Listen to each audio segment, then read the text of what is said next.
హనుమ వలన ఎక్కడెక్కడ హనుమ నిలబడతారో అక్కడ చచ్చిపోయే వాళ్ళందరూ బతుకుతారు.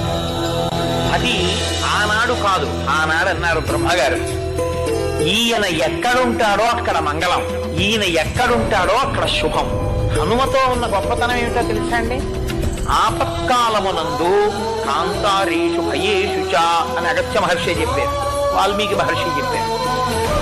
భయం వేసినప్పుడు చేతిలో చీపురు పుల్ల కూడా లేకపోతే వేలుతో హనుమ అని రాసి అక్కడ నిలబడి హనుమని నమ్మి స్తోత్రం చేసేరని ఉన్నారు పెద్దలు, ఎంతో మంది ఉన్నారు ఆయన చేత రక్షణ పొందిన.